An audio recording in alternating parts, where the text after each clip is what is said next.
Welcome to Chess to Impress, and today we're going to talk about various ways to make a draw. In chess, you're not always winning. In fact, you will often find yourself losing in a chess match. When you're losing, getting a draw should be seen as a success. Therefore, it is very important to learn different drawing techniques. As you can see, white is in big trouble. Would a draw be a good thing? And how can white make a draw? Of course, white is in big trouble because white is an entire rook down and also he is a pawn down.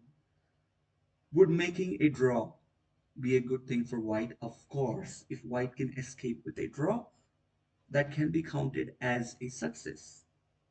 How can white make a draw? There is a thing in chess that we call as a 3-4 repetition or perpetual checks.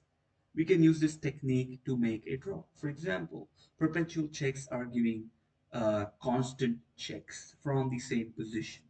So you play a move like queen e8, right? In this position, queen to e8. The only place for the king to go is to move to h7. Once the king goes to h7, again, you can just keep on going back and forth. You can keep checking perpetually, continuously from the same squares, and this will become a draw because there is no way black or white can move forward. So king h7, what do you need to do is you need to come back to the h5 square. So queen h5 check. Again, the only place for the king to go is to move to g8. And you just keep on checking continuously only from those two squares. No progress can be made, and this is a draw because of perpetual checks.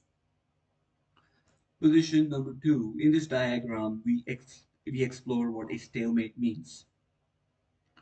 Whenever we want checkmate with the king and the queen, we always move the queen at a knight's distance away. But we need to be careful. If we take this technique too far, it will become a draw. So queen d4, king f5, knight's distance away. That's where we always keep placing our queen so that the king reaches one of these walls, either the 8th rank or the h file. So let's see where the queen goes, where the queen takes the king. King f6 again at a knight's distance away. You keep on moving your queen at a knight's distance away until the king reaches the wall. Now the king has already reached the wall. We need to be careful now. Once the king reaches the wall, you make use of your king. But if you keep using the same technique too far, it will become a draw. If you just keep on moving your queen at a knight's distance away, this is a draw. So we need to be careful about this because this is a stalemate. Stalemate is when you cannot move, but your king is not in a check. Right? It's black's turn to play, and black has no legal squares, and the black king simply cannot move. So this is a stalemate. Since you have to be in a check to be in a checkmate, this position is a draw. So this was just to explain that the knight's move technique stops once the king reaches the wall. Then you need to move your king instead of moving your queen. Do not move your queen just now. Once the king reaches the wall, start moving your king.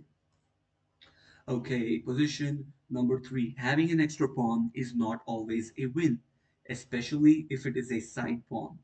Sometimes even having a bishop with a side pawn is not enough. White's bishop is the wrong colored bishop, so they cannot force the black's king out of the promotion square. So just take a look at this square, the square on h8. This square is a dark square, and the bishop is a light squared bishop. So the pawn on h4 can never really promote because my king on f6 will just chill on h8 on those dark squares. Let's see what happens, right? White plays the move king g4. What we need to do as black is we just need to chill on h8, right? We just need to hang in there, and that will result in a stalemate. Had we had a dark squared bishop, had white had a dark squared bishop, maybe then it's a win for white because this square can be checked, this square can be controlled. But since white has a light squared bishop and the promotional square is a dark square, this will result in a stalemate. This will be a draw, right? The black king will simply dance over there, and this becomes a stalemate. All right. White was completely winning in this position, and White made a terrible mistake. White played the move, just you can imagine, White played the move h5, and this is a draw because take a look at the escape square. The escape square, I mean the promotional square. The promotional square does not match the color of the bishop on b5. So what do? We first play a move. Bishop captures h5, right? The pawn is pinned. The pawn cannot move, so they need to capture the bishop. And once they capture with the bishop, it's easy. What we need to do is we need to bring our black king and chill on the h8 square. So yes, we take our queen closer to the h8 square, and this will result in a stalemate as we saw in the previous position. So it is very important that the promotional square matches the color of the bishop, which in case it doesn't. And a position for you to solve, white to play and make a stalemate of his own king. Pause the video, think about this. This is just for fun. This is chess to impress. White to play and make a draw. Correct. The answer is rook captures c3. What happens is rook double attacks the king and the queen, which forces their black king to capture our rook. And once that happens, if you have a careful look at this position, this is a stalemate because it's white's turn to play, and white has only a king and the king has no legal square. So even if you're losing, do not resign. Fight till the very end because you never know. It might be just your day, it might be a lucky day, and you might end up securing a draw. Thank you.